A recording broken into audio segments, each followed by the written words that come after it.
During 2012, the evolution of combat quickly became one of the most controversial updates to Runescape of all time. With a massive sudden overhaul of the entire combat system, the changes affected the game popularity, decreasing the player count, removing the PKing aspect of the game and in theory, making a much larger mess than it was intended. Today, EOC is still a very discussed and controversial topic, to the point where I can assure you that some of the dislikes on this video is purely there because this video stands neutral rather than aim to give a negative view of the updates. But what did the EOC actually change for RuneScape, and how would the game look today if the evolution of combat never actually happened? Let's take a look at that. So in this video, we take a look at the game in an alternative dimension where the EOC never existed. At no point did Jagex think of creating a new combat system. No one ever heard the words evolution of combat before.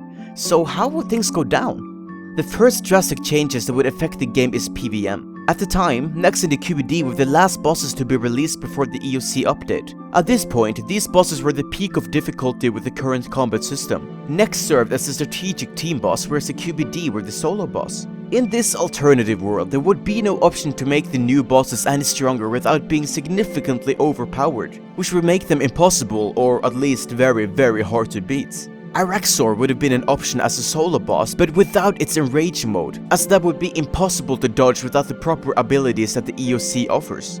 This means the bosses in the game would have reached its maximum difficulty, and all that would change would be the strategy of attack, such as how the KBD has a firewall, Nex traps players in a prison, and Virago has different layers that you fall down.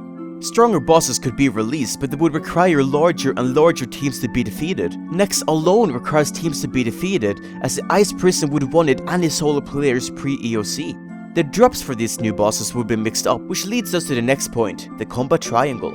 Despite not being reworked, the armor and weapons would still be something Jagex would try to improve by adding in high-level content and attempt to fix the combat triangle by releasing stronger weapons and armor to balance out the hit rates and the skills. Overpowered weapons like the Staff of Armadale would get competitors within the other combat styles.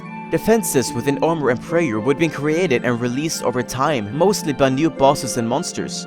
Two-handed weapons would require incredible special attacks in order to be used, purely because of how faster hitting weapons like rapiers would beat them in efficiency, and without any special perks for two-handed weapons, they would not be used for PvM or PKing. All in all, Jagex would eventually hit a level where weapons would still be released hitting more and more in different speeds, but the armor defenses would reach a point where the defense bonus is incredibly high until it reaches a peak at level 99 armor.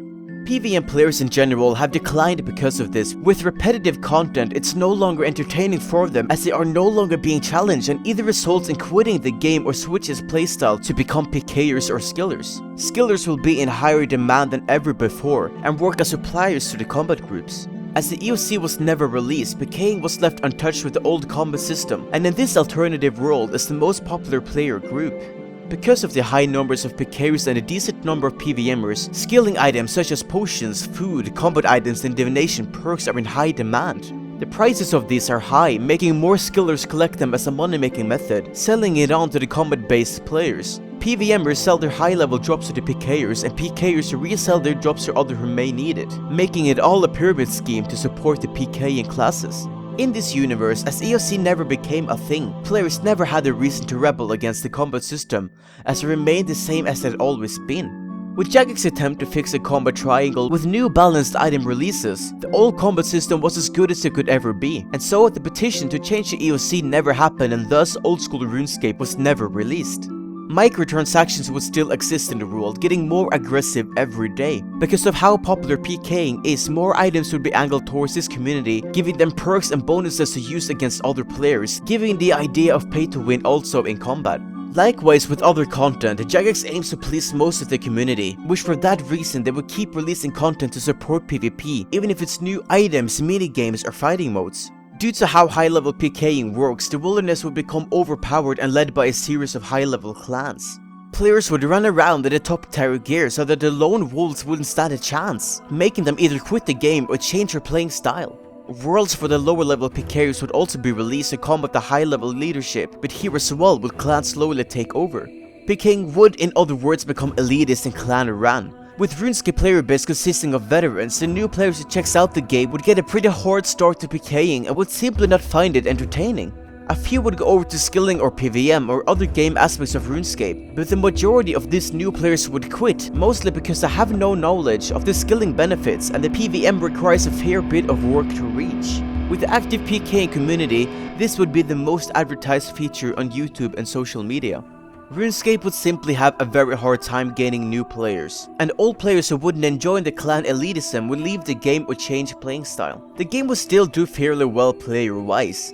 Minigames would thrive better, and this would be fun and safe PKing without the heavy clan aspect. Skillers would be richer and serve more of a purpose, though PvMers would be a much smaller community. However, with the years, the game would slowly but steadily lose more and more players. The veterans that control RuneScape would get better things to do, new games to play, and so on. The advertisement for the game would stop as YouTubers no longer would make videos.